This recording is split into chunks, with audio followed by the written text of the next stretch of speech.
The University of Ottawa's Positive Energy Program has released a survey that shows that Canadians really don't trust courts when it comes to settling disputes over energy projects and climate policy. And I found that a little surprising, actually. So we're going to talk to Nick Nanos, who did the survey, about that. And welcome to the interview, Nick. It's great to join you, Markham. Why don't we start with an overview of the survey, please? Super. So the survey was a national survey conducted by Nanos on behalf of the University of Ottawa's Positive Energy Initiative. It's a national survey of about 1,000 Canadians. It's accurate 3.1 percentage points, 19 times out of 20.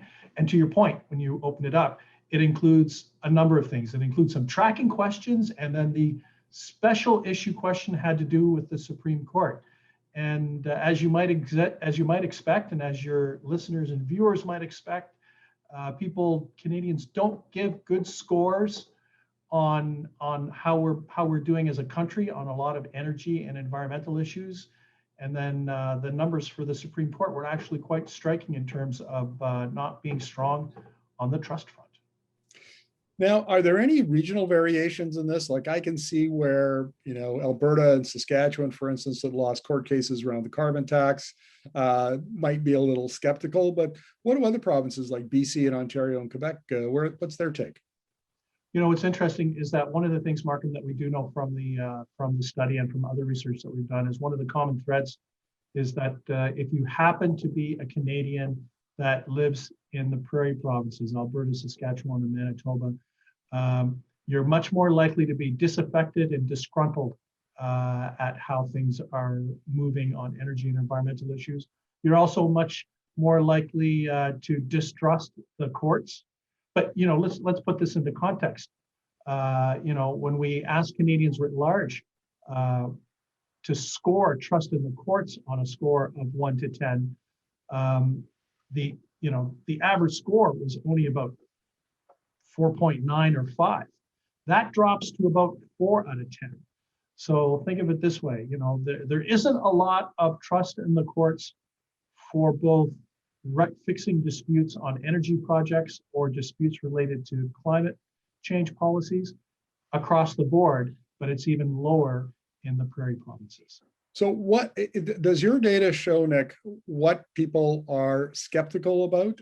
Because I understand that it was about political bias, lack of confidence in the courts. So is it they didn't agree with the outcome of the decision, or that they had some other complaint about it? I think a lot of it had to do with a general level of dissatisfaction with how things are going in Canada, because the thing is in our tracking study, it's pretty clear that very few Canadians are actually satisfied or think that we do a good job on energy policy, on energy projects, on climate policy, on achieving our ambitions. The scores are low right across the board. But to your point about what was driving the opinion related to the courts, some of the top things that were mentioned included concern about political interference or influence from lobby organizations and advocacy groups. A lot of folks saying, the courts isn't the place. They're not the place where we should be deciding on these things. In a way, there's a certain proportion of Canadians that think that we should be working it out. The government should be working it out, and not kicking the can to the courts if there's any kind of dispute. And there's still some Canadians that do have confidence in the courts. They just happen to be a minority, and they basically say they don't really have any problem and they've got confidence. But there's a pretty wide diversity of views on that. Now, the next question I ask, I want to illustrate it with an example. So a few years ago, there was a survey came out about the National Energy Board, which is now the Canadian Energy Regulator. And it said, well, do you think the energy regulator is broken? And 85% of people said, yes, we think it's broken and needs to be changed. And then they asked the question, well, what specifically is broken? And 85% of people didn't even know how it operated. They just, you were picking it up on this, it was part of the culture, it was in the air that there was problems and it wasn't working correctly. And it almost seems to me like some of this is the same. I mean, people don't understand the details of it, but they just have this sense that it should be, as you say, worked out between government, government should work it out. I think one thing that's different, Markham, in terms of the example that you used is I would hazard to say that for many Canadians, if you ask them about any regulator, they're more likely to say that it's not working. In this particular case, we've done polling on the Supreme Court, and there is confidence in the Supreme Court on a lot of other issues in terms of social justice, in terms of law and order, stuff like that. There actually is a high level of confidence. And I think this is a bit of this particular topic, energy projects and climate change policies, I think is a bit of an outlier for the courts in terms of it being negative and people having a lower level of trust, because what it seems like is that the courts make a decision and it doesn't really decide or settle anything. It's not like I guess I'm looking at you, Markham. We know the olden days when they talked about capital punishment and abortion and stuff like that. And, even for folks that disagreed with those decisions, they'd say, you know what? The courts have decided. I didn't agree with whatever the court said, but they've decided. On energy projects and climate change policies, it looks like people are a little different. The courts could decide, but they're not giving up. And hence there's a higher level of mistrust. And what I'll say, a greater willingness to accept the decisions of the courts on these two types of issues.